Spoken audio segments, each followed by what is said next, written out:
Contexto. Educación. Territorio. Un encuentro de saberes entre expertos en temáticas que compete a la sociedad. Aquí comienza Diálogos de Frontera, el espacio institucional de la Universidad Católica de Oriente para la reflexión y el conocimiento. Bienvenidos. Hola, es un gusto saludarlos nuevamente en Diálogos de Frontera. Este especial que tenemos desde la Universidad Católica de Oriente en producción con Cable Plus y que se transmite por las diferentes redes de canales, entre ellos la red Oriente TV.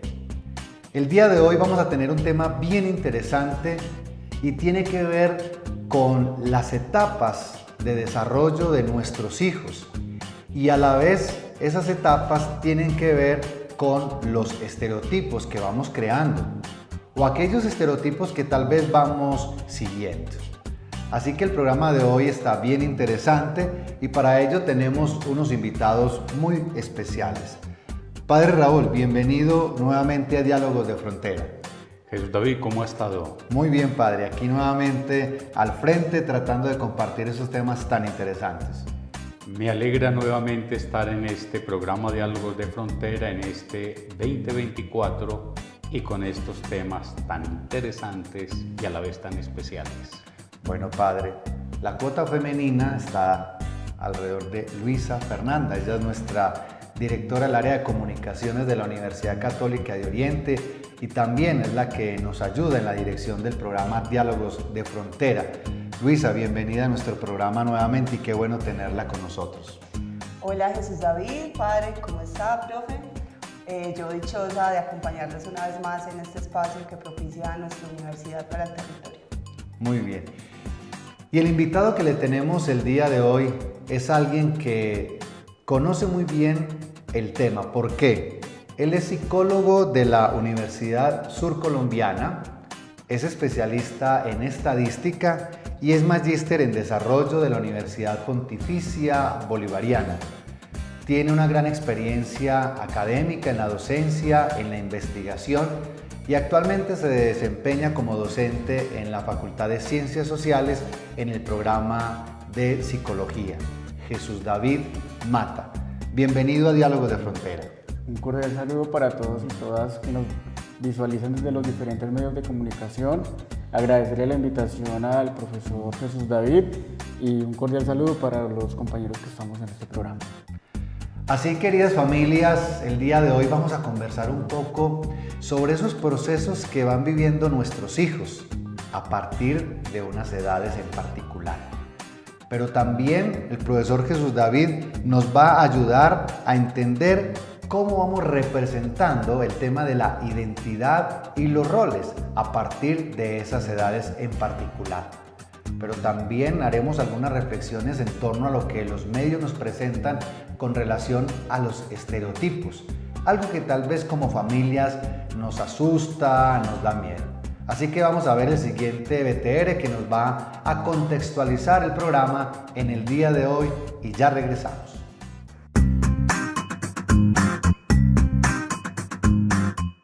Los estereotipos son ideas compartidas o creencias comunes que tenemos a nivel social o en unos grupos determinados, digamos que cumplen una función sociocultural en la medida de que los seres humanos logramos vincularnos a través de esos estereotipos a la lógica social. Nos permite agruparnos en unas realidades conjuntas, interpretar unos significados inferidos que se dan a nivel social y también nos permite construir una perspectiva de vida y de ahí comportarnos en sociedad. Entonces los estereotipos verdaderamente, aunque nosotros a veces hablamos del concepto netamente negativo, el estereotipo funciona a nivel tanto positivo como negativo. Es una esencia natural del ser humano para vivir en sociedad, para adaptarse al status quo, para adaptarse a las lógicas propias de la sociedad que habita y de los grupos sociales que habita.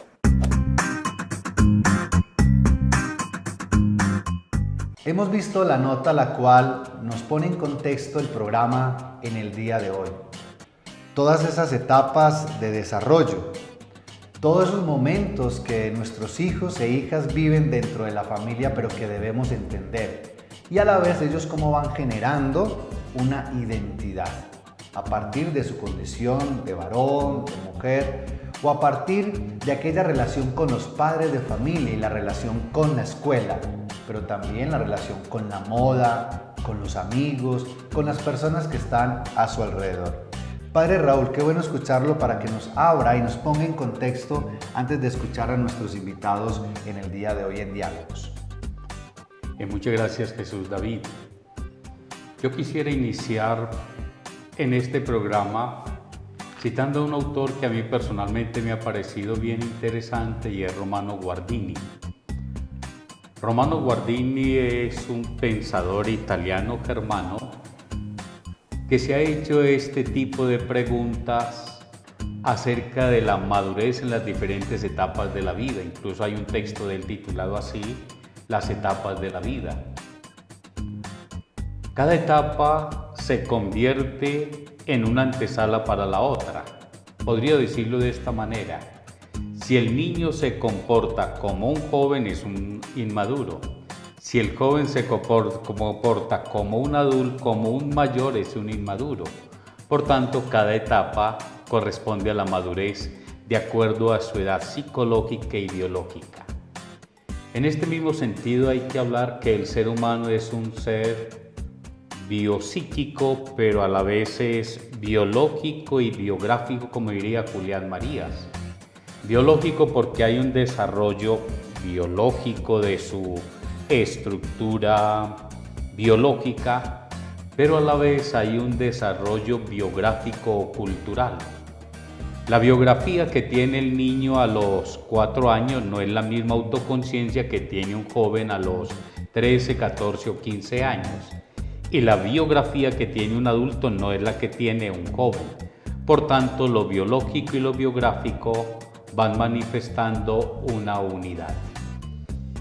Yo creo también, y vuelvo y cito aquí a Romano Guardini, que cada etapa conlleva una emergencia o una elevación del mismo nivel biológico y psíquico que van preparando a los demás.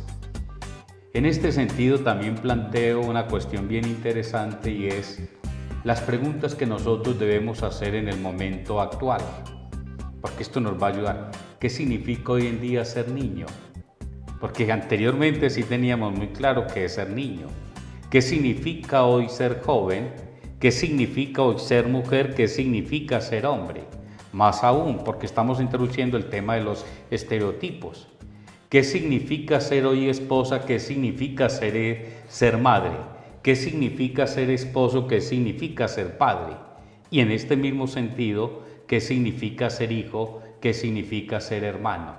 Esto ha llevado a que se tengan diferentes visiones, estereotipos, pero nos vamos configurando, la identidad se va configurando con lo biológico y a la vez también con lo cultural.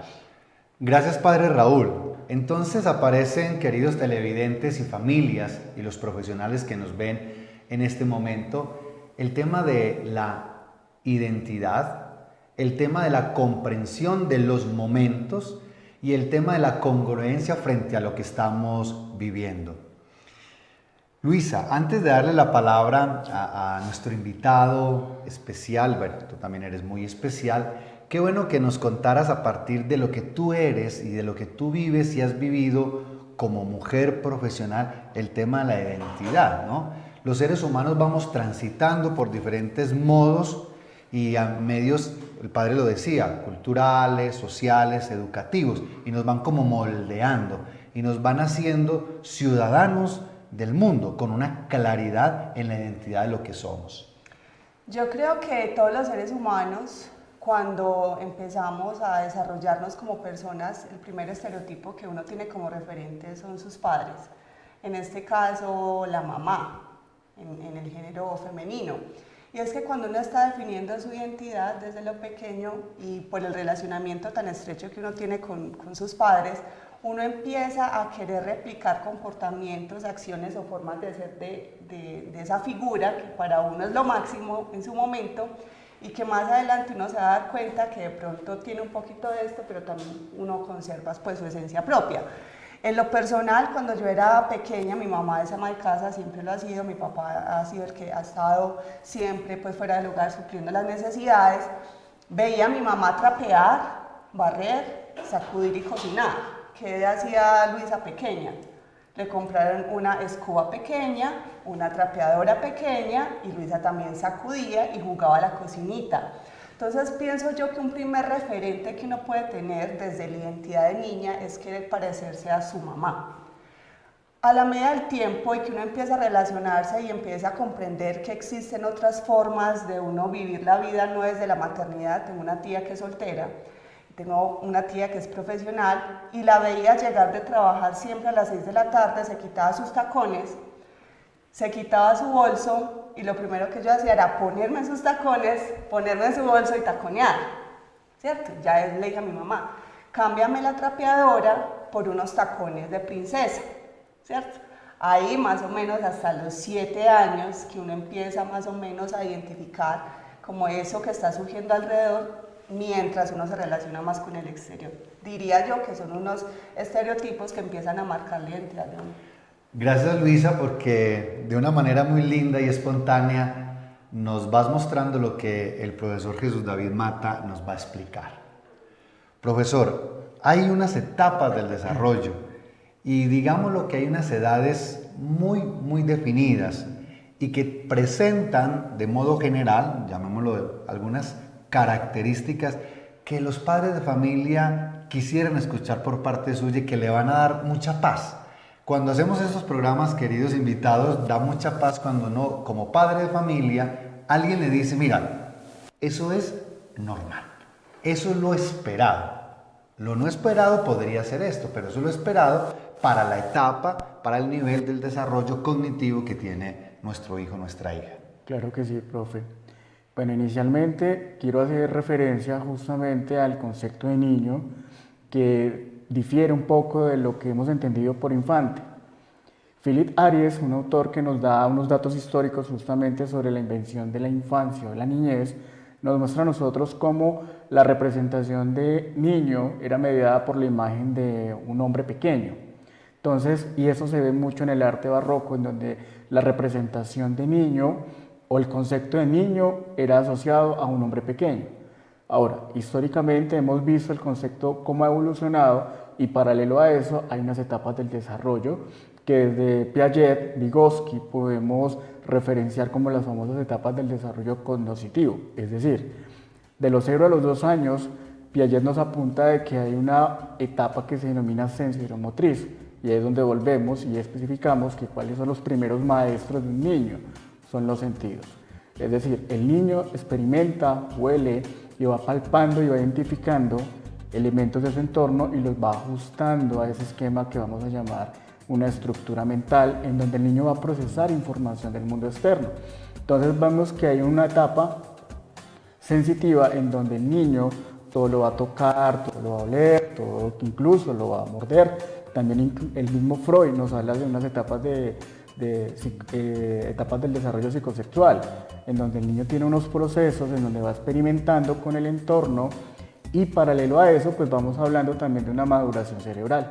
El cerebro va consolidando justamente la recepción de esas señales sensoriales, es decir, cuando el niño sabe que si le pone el dedo a la vela se va a quemar, va a experimentar justamente un proceso de aprendizaje, es decir, la adquisición de la información. Volviendo a Piaget, nos va a mostrar justamente la etapa del pensamiento preoperacional. Justamente el niño y nos va a revelar que el niño se ve frente a un espejo y se va a buscar detrás del espejo. ¿Por qué? Porque en ese proceso todavía no está la consolidación de ese desarrollo que él va a identificar que el espejo es para reflejar una imagen de él. Por eso él se busca detrás del espejo. Profe, en esta primera etapa que usted nos menciona de los 0 a los 6 años, que está la condición egocéntrica, bueno, todo para él, mágica, del desarrollo a partir de los sentidos. Qué bueno que nos diga, para cerrar este primer bloque, como padres, ¿qué debemos hacer frente a esa etapa de 0 a 6 para acompañar de la mejor manera esos procesos sensoriales, sensitivos que los niños nos van mostrando? Es una muy buena pregunta, profe, porque muchas veces lo que se hace es actuar de forma represiva. No coja esto, no haga esto, y el niño en ese momento está explorando su entorno. Ahora, hay que mediar justamente, no de forma represiva, pero sí, como tú lo acabas de decir, acompañar al niño. Es decir, irle mostrando, ¿cierto?, qué tipo de elementos no lo van a lesionar, pero qué tipo de elementos él podrá experimentar, podrá oler, podrá morder. Si hemos visto en esa etapa, los niños se llevan muchos juguetes a la boca, ¿cierto? Entonces, ¿qué pasa? Pueden llevar infecciones, pero la idea es justamente acompañar y mediar ese proceso de conocimiento con el mundo externo. Padres de familia, qué interesante entonces esta primera fase, porque ya ustedes en sus hogares, los que están con niños en estas edades, pueden determinar cómo ayudarse, cómo leer más del tema, pero también qué elementos tener alrededor de los niños para que ese desarrollo esté acorde a la edad. Vámonos en este momento a un corte y ya regresamos el día de hoy hablando sobre las etapas del desarrollo en Diálogos de Frontera.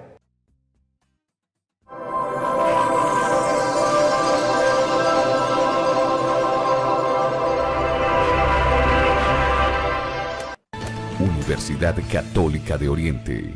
A la verdad, por la fe y la ciencia.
De la región.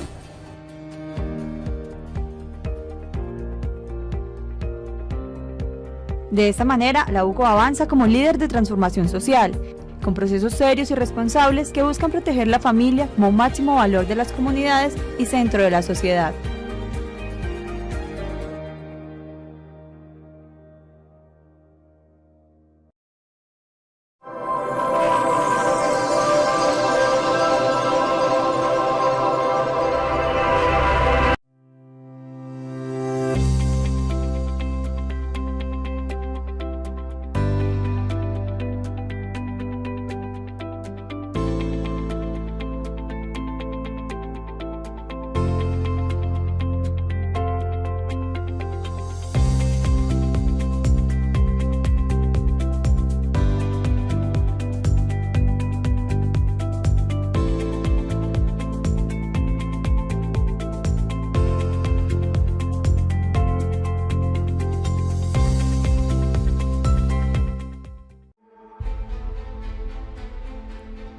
40 años han sido suficientes para dejar huella en una región que ha sido testigo de nuestra evolución.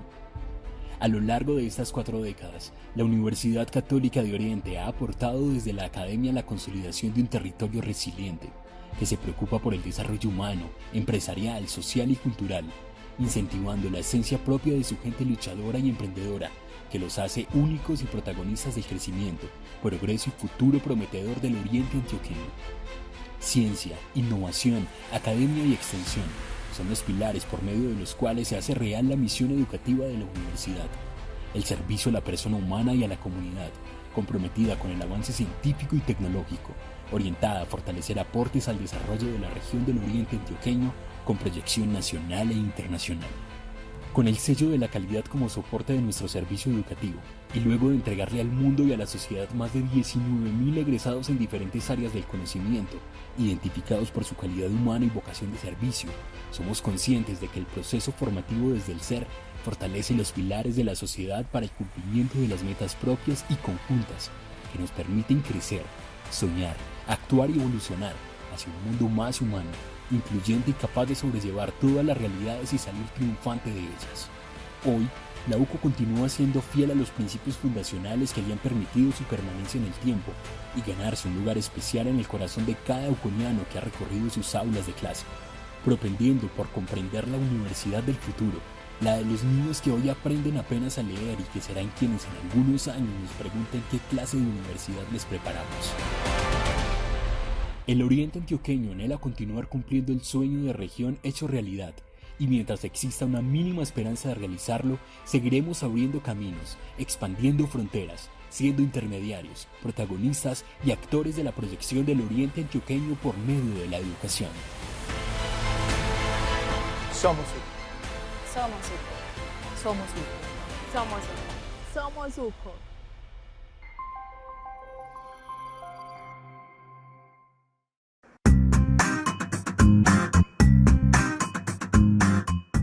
Ya el papel de los medios de comunicación, particularmente en relación con los medios de comunicación y con las formas de comunicación, digamos que se convierte en una creencia mental que tiene el individuo para decodificar códigos sociales. Entonces los códigos se expresan a través de los medios los amplifican, no es realmente que el medio genere un estereotipo, sino que el medio amplifica y masifica el estereotipo y digamos que hace una especie de reforzarlo en la mente social. Entonces vamos con el ejemplo de Barbie. Barbie es una muñeca que existe desde los años 50, nace bajo unos estereotipos de belleza de su época, por eso era rubia, ojiclara, tenía unas facciones físicas muy anglosajonas, pero tenemos que leerlo en términos del estereotipo en la que estaba estipulado, en la época en la que estaba y en la ubicación geográfica donde estaba. Podríamos decir que era el estereotipo natural de las personas que habitaban ese espacio común. En la medida que los medios adoptan la muñeca Barbie, la masifican a nivel mundial, efectivamente eso se convierte no solo en un estereotipo de un grupo social particular con unas facciones similares, sino que se convierte en un imaginario de belleza, un imaginario de lo que debería ser una mujer. Entonces digamos que ahí eso es el papel que hacen los medios, pasan de algo que pertenece a un grupo social, unos estereotipos físicos, actitudinales, imaginarios concretos y los expanden a través de los medios de comunicación. Digamos que es donde el estereotipo, digamos que rompe un poco esa cuestión tan grupo social y se convierte en un asunto mucho más genérico, más masivo, que es donde puede generar esas fricciones a nivel social, porque ya la niña que tiene la Barbie no se va a ver como la Barbie, no ve personas que se ven como la Barbie y generaba esas fricciones a nivel social. También el estereotipo no solamente a través de los rasgos físicos o digamos lo palpable o lo explícito, sino que también los tendemos a observar a través del rango implícito. Volveré con el caso de la Barbie, donde podremos ver cómo se hizo la transformación de la narrativa de la muñeca a lo que lleva la película que fue lanzada el año pasado. ¿Qué pasa con ese cambio narrativo de la mujer que es bonita, que tiene un carro, que es básicamente explorada a través de su belleza con la que inicia Barbie, pero se lleva hasta los 90, donde se empieza a explorar, sé lo que quiera hacer, Barbie podría ser lo que sea, profesora, astronauta, modelo, entonces hay otra exploración de Barbie a lo que es la Barbie de la película del 2023, donde se explora una Barbie con un sentido más existencial, más social, más de preguntarse ella quién es con respecto al mundo. esas lógicas que vemos y en esa transformación de la narrativa va respondiendo a los cambios del paradigma y de la creencia social a lo que se tenía que estar sujeta una mujer. Entonces en los 50 para nadie es un secreto que la mujer debía ser bella, exuberante, femenina, y ese era el estereotipo que se marcaba. Luego en los años 90 empieza la mujer en las áreas laborales, empieza a preguntar por los derechos de la mujer masivamente, entonces empieza a haber toda una nueva lógica de lo que debía hacer la mujer y Barbie responde a eso, hace lo que quiera hacer, que la mujer puede estar en cualquier ámbito. Y luego ahorita responde a estas lógicas del empoderamiento femenino, de la existencialidad, de preguntarse frente a un mundo de hombres qué es la mujer y ya desde un sentido más filosófico que también está respondiendo a las preguntas que las mujeres y lo femenino se está haciendo en la actualidad. Entonces digamos que el estereotipo es una creencia que le cuesta cambiar, pero que va cambiando en las lógicas que la sociedad cambia, cómo cambia la narrativa social y de los grupos sociales, y los medios lo que aprovechan es reforzar esto, porque esto se convierte en un código que las personas son fácilmente identificables, que los pueden ver y pensar en eso, y porque está dentro de su lógica social y de su conversación social.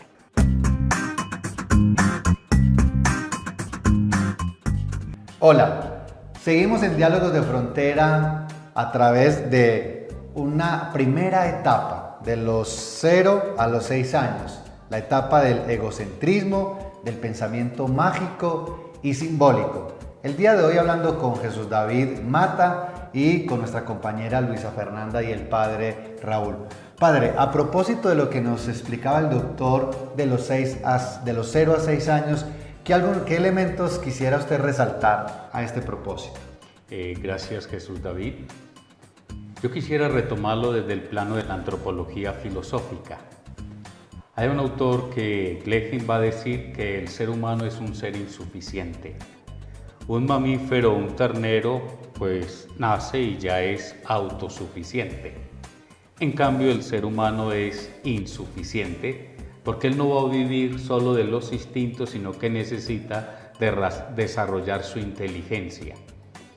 En esta perspectiva, algunos autores hablan que el ser humano es un ser nidícula y nidífuga.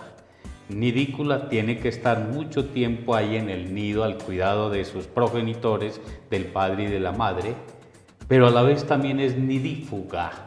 Va alcanzando su autonomía, su independencia, pero es un proceso. Necesita de los demás. Es un ser insuficiente porque él va a habitar el mundo desde la inteligencia. El animal tiene entorno. En cambio, el ser humano tiene que ir construyendo mundo. Y el niño desde que nace va empezando a construir ese mundo. Insuficiente, pero va a ser suficiente por la razón, por la voluntad y el intelecto. Padre, cabe la pregunta entonces para las familias, para los hogares que nos ven. ¿Qué tipo de hogar vamos construyendo? ¿Qué entorno vamos generando para los hijos alrededor de esta edad? Más aún, ¿qué escenario de acogida van a tener estos niños? Genial. Jesús David Mata, viene una edad donde, digamos, lo que llamamos en antropología filosófica los grados de abstracción, vamos plasmando el primero, que es la parte de la simple aprehensión, pero también de la comprensión, el tema de aquello que toco. Entonces es el pensamiento concreto, usted bien lo ha descrito, es el pensamiento de operaciones lógicas, empieza algo del desarrollo de la moralidad, de la comprensión del mundo, de lo adolescente. Así es, profesor Jesús David. Justamente quiero señalar nuevamente los principios de la teoría piagetiana que nos están contando unas etapas muy marcadas por justamente el proceso de maduración. Estos procesos son internos. ¿En qué sentido? Justamente en la etapa sensoromotriz hay una exploración de los sentidos. Ya en la etapa preoperacional se empiezan a gestar unos procesos de apropiación de lo que el niño ha experimentado en el mundo, y el desarrollo de la operación concreta es cuando ya se va formalizando poco a poco ese tipo de situaciones. Y aunado a esto, Vygotsky nos va a hablar como la zona de desarrollo próximo, es decir, el niño se desarrolla cuando está en contacto e interacción con el otro. Inicialmente vemos unas tendencias egoístas, ¿cierto?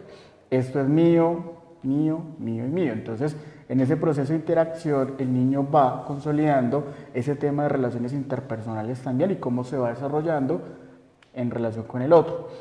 Es una de las etapas que va a primar mucho justamente en el proceso de toma de decisiones, por eso nos damos cuenta que en los adolescentes lo que se identifica es un proceso de adolecer, es decir, está pasando de una etapa a otra, de niño a adolescente, y está en una búsqueda, en una consolidación de la identidad. Entonces por eso es frecuente encontrar actos de rebeldía, que son actos que están justamente buscando qué quiere consolidar él de sí mismo y qué le quiere mostrar también a los demás. Entonces por eso vemos esos cambios en sus estilos de ropa, en sus representaciones de sí mismos y cómo ellos van articulando eso porque están buscando un lugar en el mundo de cómo son y cómo están. Entonces ese proceso va relacionado con un contexto social también. Entonces viene la represión, no haga esto porque no obedece a la norma social, porque la desobedece. Son procesos de articulación justamente porque él está asimilando, acomodando en su esquema mental, está procesando la información. Entonces la idea es no decirle, no reprima, sino a ver, ¿cómo lo acompaño yo en este proceso? Tampoco empezar a patologizar. ¿Qué decimos de los adolescentes? Y tan rara esa actitud. Pero realmente él está experimentando unos cambios que no son fáciles, ni siquiera para él, mucho menos también para los padres, porque entonces empieza la idea, pero es que era mi niño, ya no lo es. Curiosamente, en un escenario en ámbito clínico encontrábamos también que yo no entiendo por qué cambian. Yo le decía, por la misma razón, por la que ya no es un niño, ya no lo puede seguir viendo como niño, hay que empezar a verlo como un adolescente, y esos cambios van a ser evidentes. Profesor Mata, tal vez algunos padres de familia se estarán preguntando sobre la relación entre la escolaridad, la relación y la comunicación entre los padres de familia para que esa etapa genere como los objetivos propios. Me explico. Es decir, el niño él quiere desarrollar o potenciar habilidades concretas, habilidades artísticas, habilidades deportivas. Digamos que en estas dos etapas de 0 a 6 y de 6 a 12 son edades propias para acompañar y que vaya el niño buscando cierta tendencia, o son edades en que hay que simplemente proteger, acoger, propiciar esos entornos seguros para los niños, porque ya empiezan, y nosotros como padres de familia, las familias, a generar tendencias, ¿no? Muy bien lo decía ahora Luisa, como a crear estereotipos o modos o modelos de inclusive cómo quiero que sea su vida de ahora en adelante. Sí, hay una cuestión muy interesante y justamente es el hecho de cómo educamos a los jóvenes, a los adolescentes y a los niños. En el sentido en que hay unas cuestiones que son justamente culturales en donde se hace una imposición de la norma. Entonces, ante una imposición de la norma, el adolescente va a reaccionar no de forma asertiva, sino de forma desafiante. Tampoco quiere decir que los adolescentes sean oposicionistas desafiantes, sino que lo que busca el adolescente es justamente probar, ¿cierto? Experimentar. Entonces, cuando le decimos no haga esto, por esto y esto, es cuando el adolescente más lo va a hacer. Entonces, no es incitarlo, sino contrastar con él. Bueno, ¿hasta qué punto te haces responsable de lo que vas a hacer? Porque él ya tiene un proceso valorativo de las situaciones. ¿Qué pasa? A nivel evolutivo estaríamos hablando del desarrollo justamente orgánico de su cerebro, entonces el lóbulo prefrontal, que es el que está asociado justamente con la toma de decisiones, con el control inhibitorio, está apenas completándose, se está madurando. Entonces el proceso es acompañarlo, pero tampoco darle rienda suelta si no hay un proceso de acompañamiento que sea constante, es decir, entender al adolescente en su rol, en su escenario, pero también ser consciente de que tendrá que tomar decisiones para que haya una responsabilidad individual. Para darle la palabra al padre Raúl y que cierre este apartado, importante que en estas dos etapas, y ahora el profesor nos lo puede reforzar, la atención frente a las manifestaciones de los hijos, especialmente de 6 a 12 años, en la actualidad, por la proximidad en ámbitos escolares y de amistades donde ellos se acercan a hábitos, a modos que no son los apropiados. Quisiera hacer una acotación como en relación a lo que el profe ha descrito desde la psicología y desde el comportamiento normal. de un niño y aterrizándolo un poquito como a la experiencia propia, porque tal vez muchos padres de familia dicen por qué mi hijo o mi hija actúa de esta manera y son cosas que son normales. Por ejemplo, cuando yo tenía 10 años yo decidí no llamarme Luisa sino Florecita, ¿cierto? Entonces yo me acerqué a la profe y yo le dije, profe, yo quiero que tú por favor le digas a mis compañeras que no me digan más Luisa sino que me digan Florecita.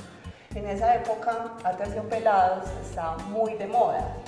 Yo ya me socializaba en un entorno académico, con niñas pues, que queríamos seguir un estereotipo, y a la vez quería crear una propia identidad en una prueba de fallo-error, ¿cierto? Entonces la profesora dijo, listo, niñas, atención, la compañera Luisa de ahora en adelante se va a llamar Florecita, ¿cierto?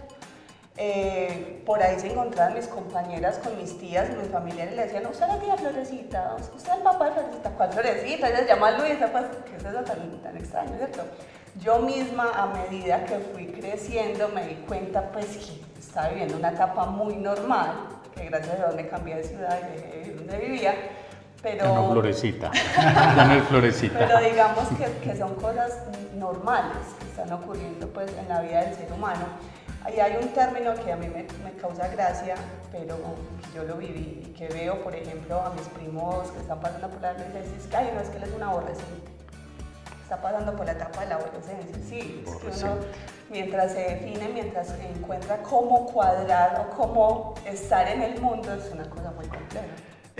Para cerrar este segundo apartado, y quiero que entrando el Padre Raúl nos haga el contexto de estos dos momentos que hemos vivido. Vamos a ver la siguiente nota que hemos preparado para ustedes, Padre Raúl, para que de manera magistral, como siempre, nos introduzca nuestro tercer bloque en Diálogos de Frontera. Ya regresamos.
Evangelizamos, invitamos a la conversación, somos incluyentes, nos gusta su opinión, somos diversos, valoramos la educación, nos apasiona el conocimiento y por encima de cualquier cosa defendemos la verdad, la fe y la ciencia.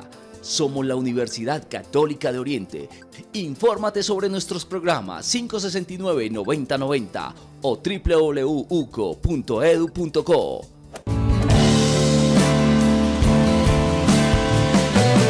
Yo soy Hugo.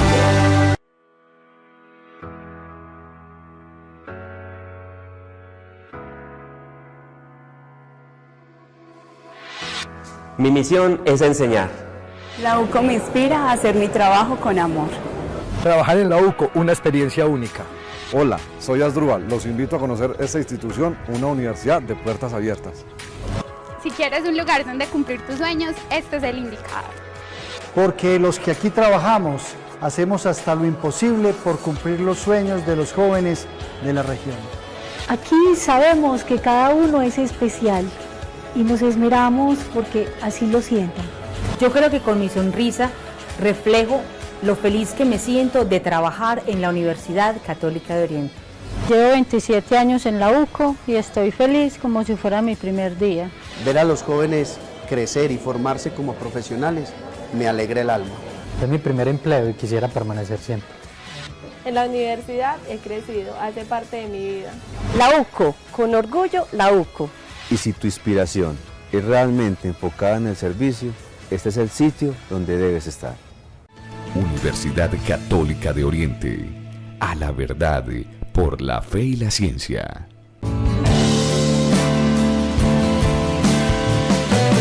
Yo soy Hugo. Esta es la Universidad Católica de Oriente, donde el aula es la región. En el mundo nos ven. Así es como se vive. Hola. Profe. Ya sabes cómo se siente. Inscríbete www.uco.edu.co 569-9090.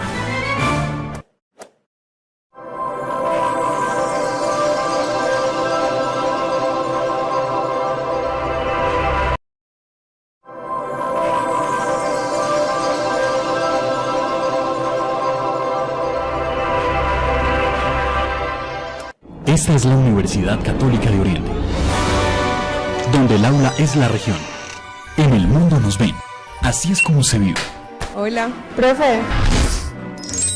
Ya sabes cómo se siente. Inscríbete www.uco.edu.co 569-9090.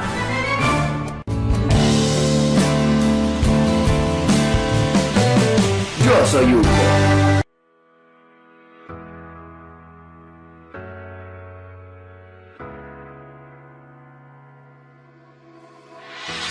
Mi misión es enseñar. La UCO me inspira a hacer mi trabajo con amor. Trabajar en la UCO, una experiencia única. Hola, soy Asdrúbal. Los invito a conocer esta institución, una universidad de puertas abiertas. Si quieres un lugar donde cumplir tus sueños, este es el indicado. Porque los que aquí trabajamos hacemos hasta lo imposible por cumplir los sueños de los jóvenes de la región. Aquí sabemos que cada uno es especial y nos esmeramos porque así lo sientan. Yo creo que con mi sonrisa reflejo lo feliz que me siento de trabajar en la Universidad Católica de Oriente. Llevo 27 años en la UCO y estoy feliz como si fuera mi primer día. Ver a los jóvenes crecer y formarse como profesionales me alegra el alma. Es mi primer empleo y quisiera permanecer siempre. En la universidad he crecido, hace parte de mi vida. La UCO, con orgullo, la UCO. Y si tu inspiración es realmente enfocada en el servicio, este es el sitio donde debes estar. Universidad Católica de Oriente. A la verdad por la fe y la ciencia.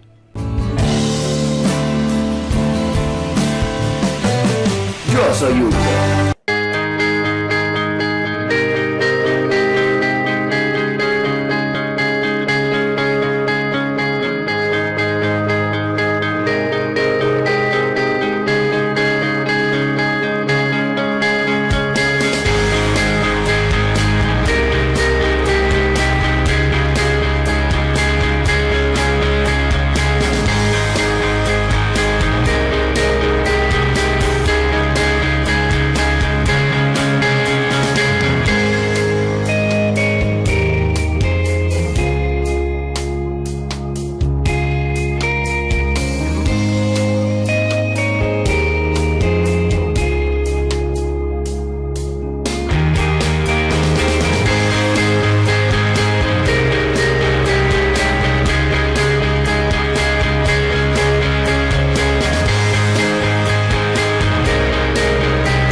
Evangelizamos, invitamos a la conversación, somos incluyentes, nos gusta su opinión, somos diversos, valoramos la educación, nos apasiona el conocimiento y por encima de cualquier cosa defendemos la verdad, la fe y la ciencia.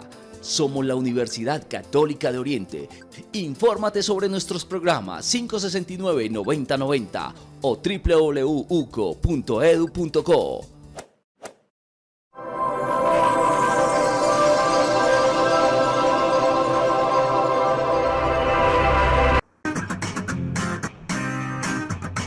Bueno, Para mí los estereotipos son un imaginario social en el que las personas piensan que los objetos, las cosas y hasta pues, las mismas personas deberían de ser de cierta forma. Por ejemplo, en cuanto al cuerpo, en cuanto a la imagen, y creo que está muy guiado por el tema de las redes sociales, por lo que esperamos de las redes sociales y cómo nos referenciamos.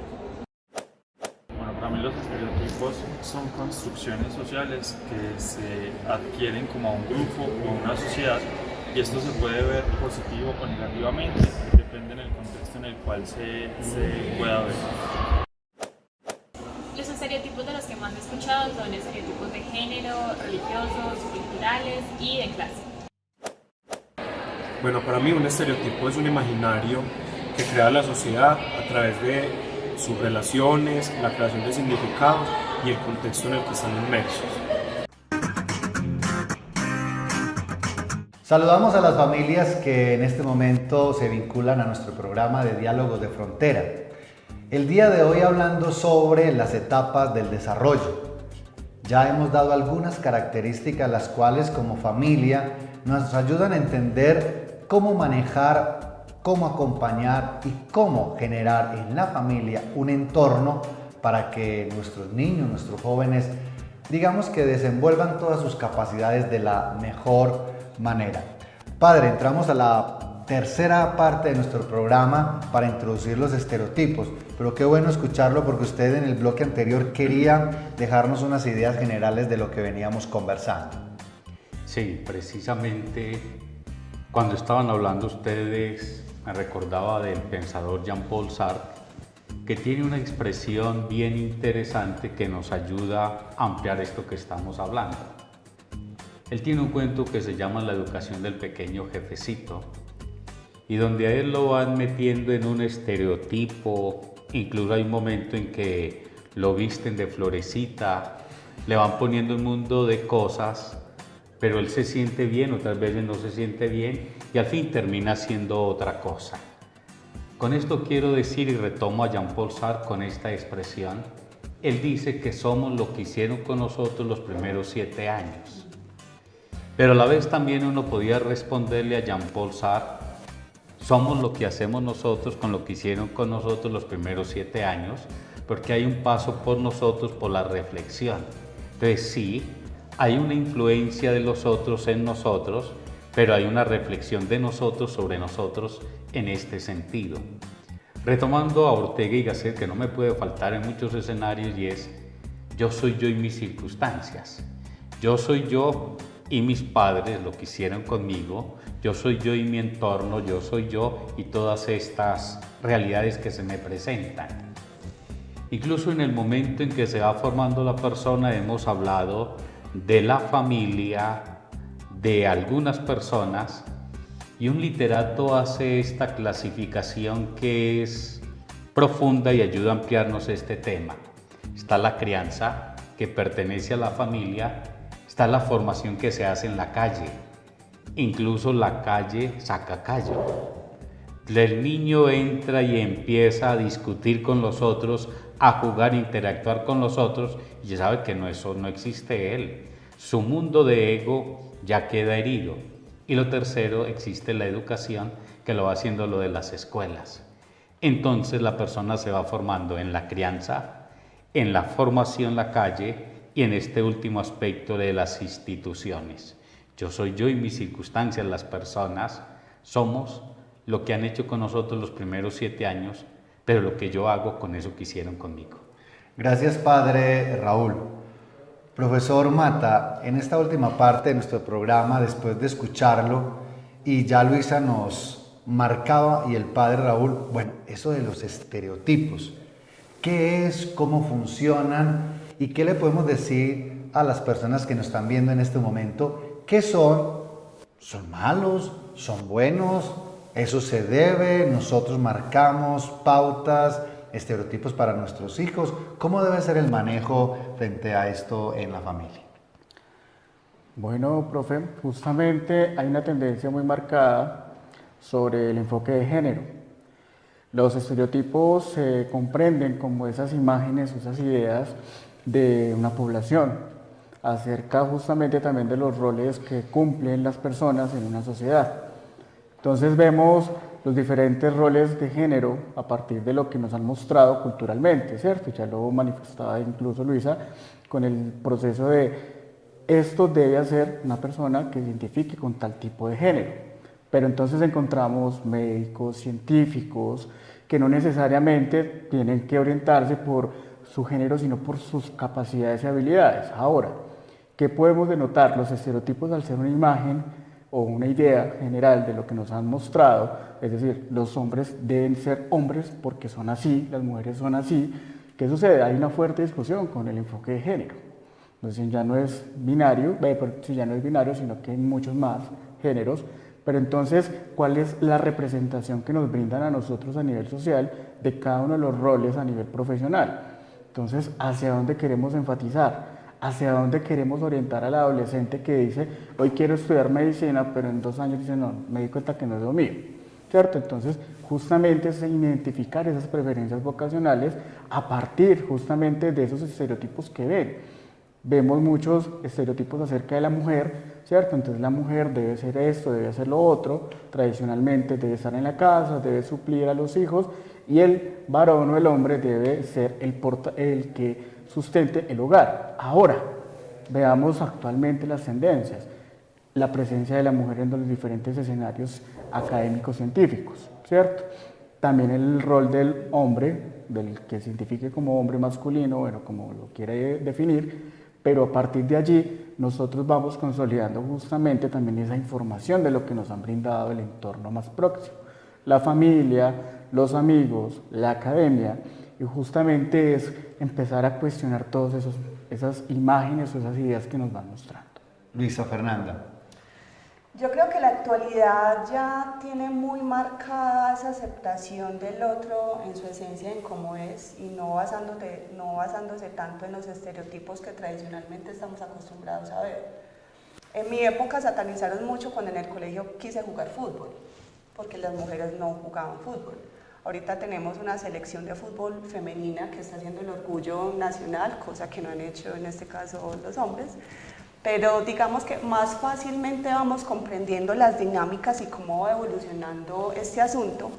Y sé que es un tema que vamos a tratar más a profundidad, y es como en la película Barbie, que fue tan famosa el año pasado, demostrar la figura de una mujer femenina, de un estereotipo delgado, alto, aceptable ante la sociedad por la belleza y demás, fue un poquito opacada por el rol que el Ken ocupó en la película, porque mostraron un Ken más sensible, un Ken no tan varonil, aunque bueno, nunca ha sido muy varonil, pero digamos que mostraron esa sensibilidad de lo masculino que nos permitió analizar cómo aún desde los medios tecnológicos y desde la comunicación se le está dando a entender a la audiencia que hay muchas maneras de ser.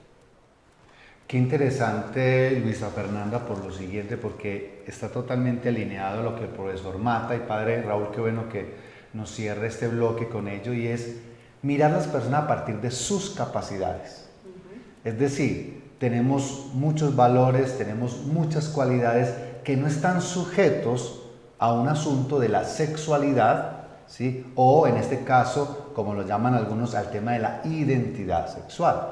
Esta es en razón de lo que soy como persona, del fondo insobornable precisamente para buscar una profesión, para buscar un deporte, porque vemos cada vez, por ejemplo, abuelos que tienen roles muy particulares y que siguen siendo el abuelo, siguen siendo la autoridad, o la madre, la señora que domina el hogar, y en vez de generar resistencia, al contrario, genera es proximidad.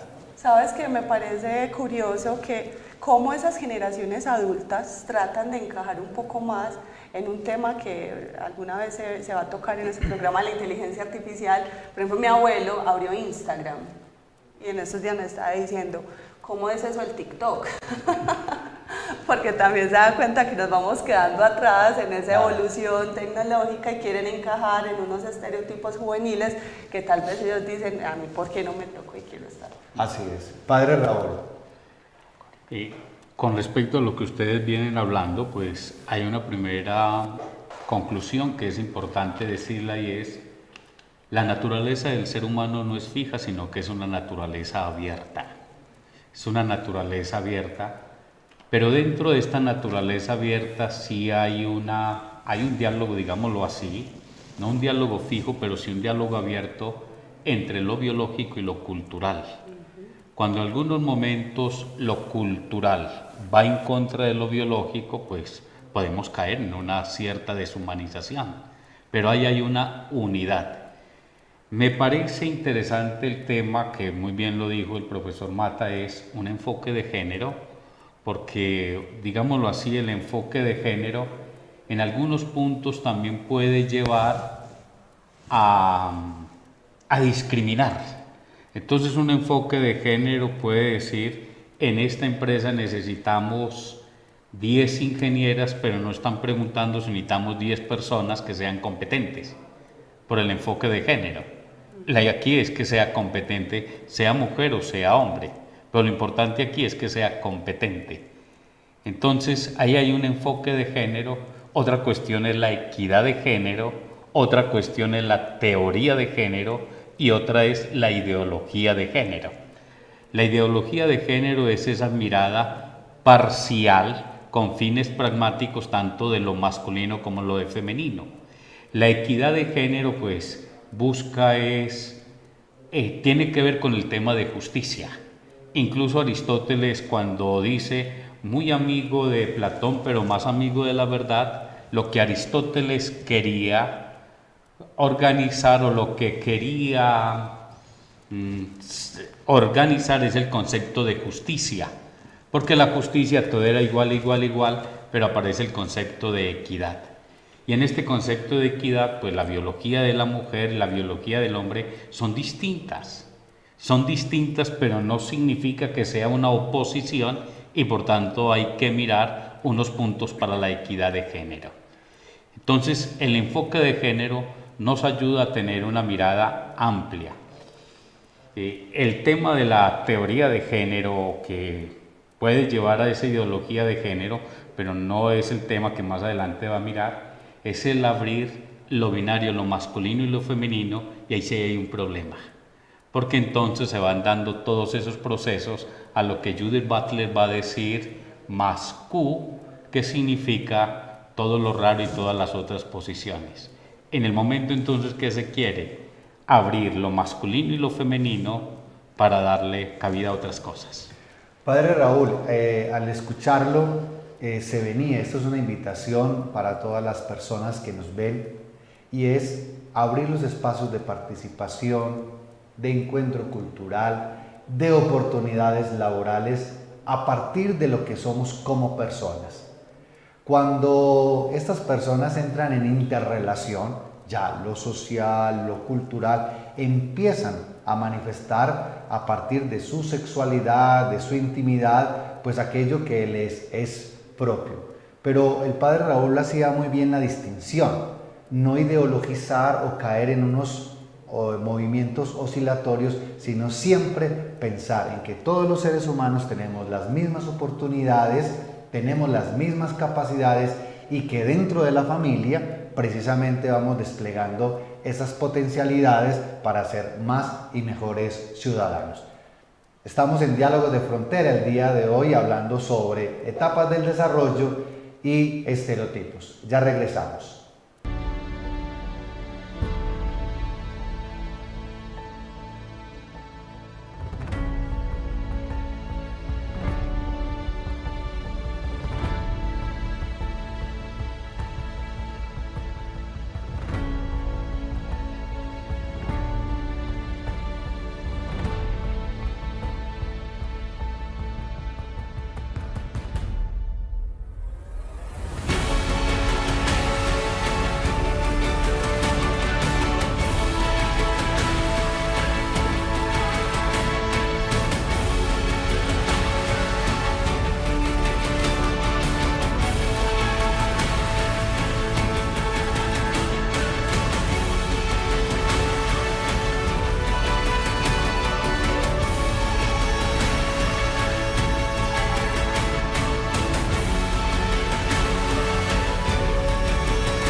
Investigar en la práctica implica el fortalecimiento de disciplina, pues sus evidencias influyen en los avances de la educación, en la misma práctica y en el sistema de salud. En el obrar es donde se viven las situaciones reales a las que se enfrenta el profesional de enfermería. Esas experiencias fortalecen el conocimiento y generan nuevas contribuciones al campo. Desde las palabras de María Consuelo Castrillón, es mediante la articulación teoría-investigación práctica cómo la enfermería inicia una transición de ocupación a profesión, de realizar tareas a realizar unas actividades intelectuales, de cumplir órdenes a controlar autónomamente su proceso de trabajo.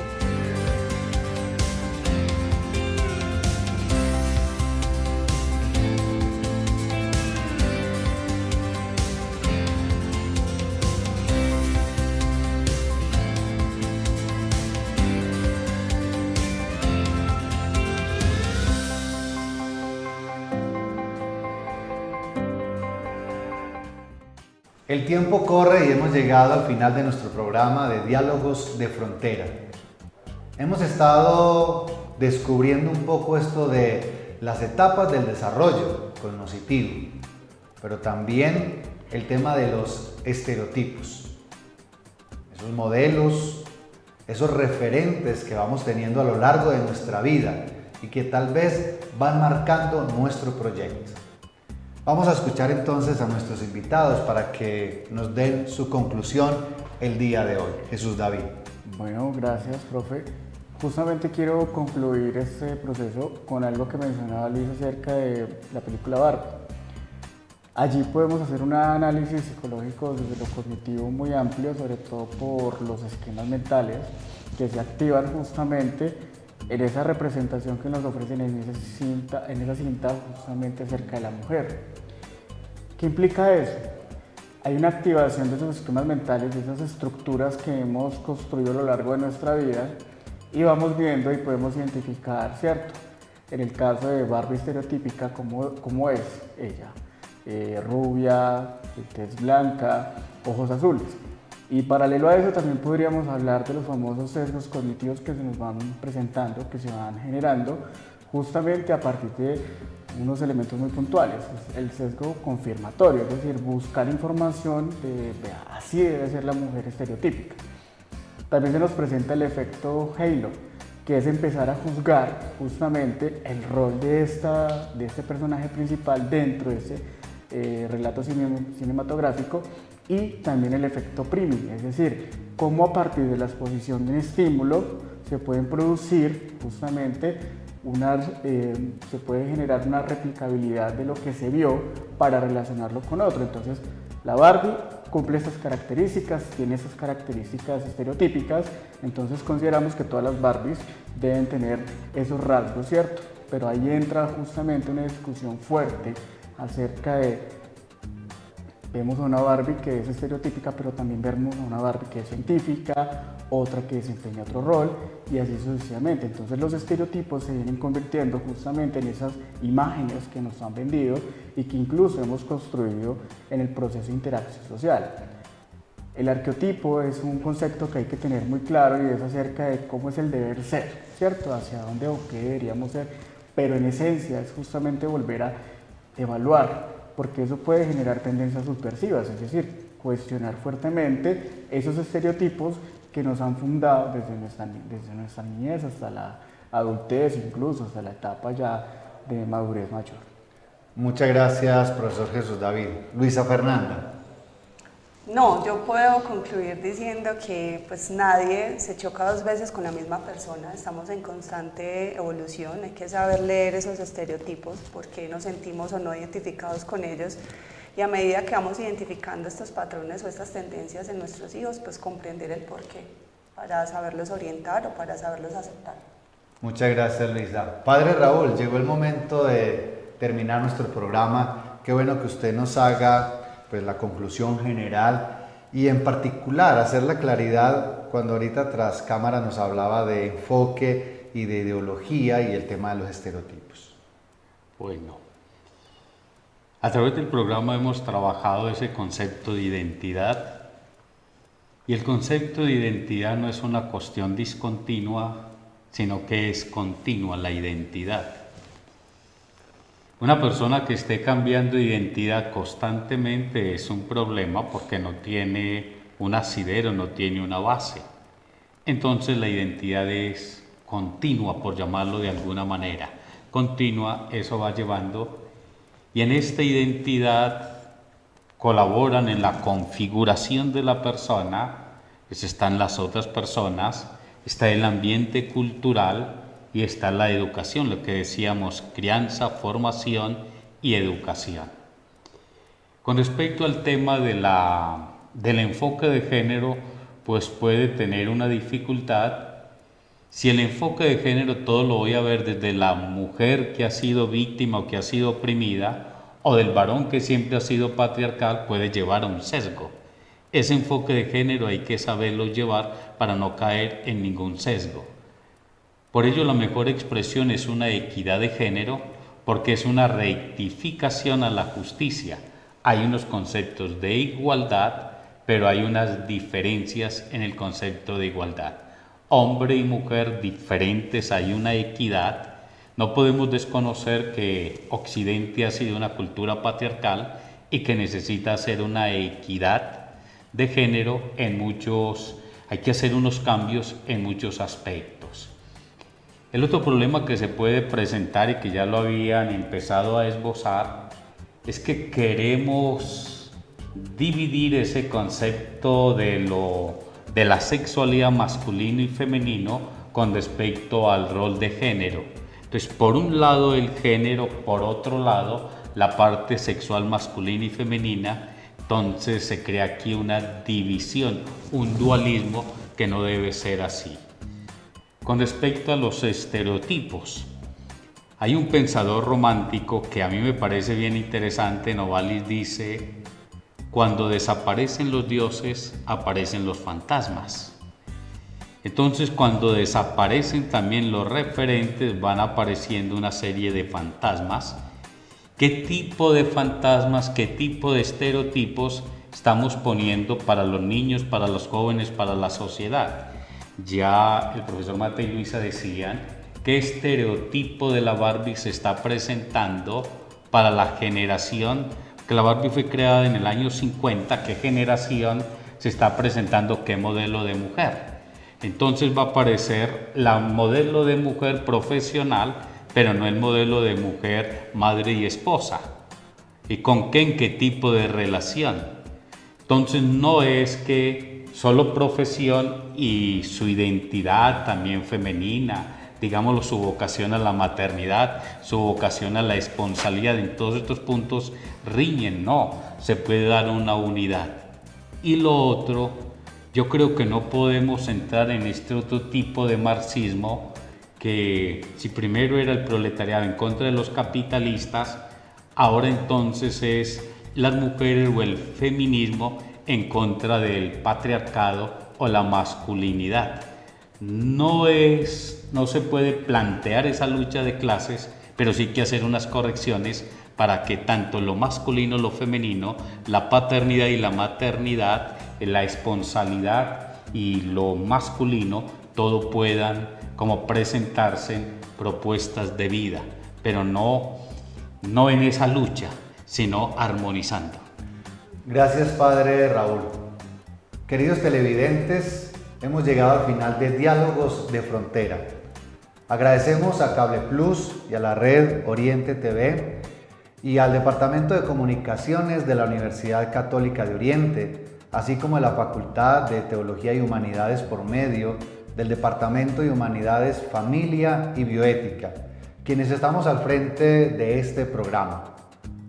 No solo en la programación, sino en la producción, en buscar los expertos, pero tratar de llevar esos temas que tocan lo más profundo de nuestros hogares, de nuestras familias, de la cotidianidad.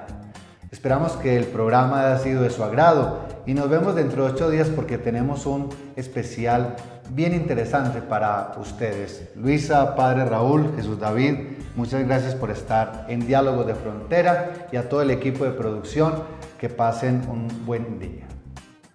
Hasta aquí Diálogos de Frontera, un encuentro de saberes en donde la educación es protagonista. Hasta pronto.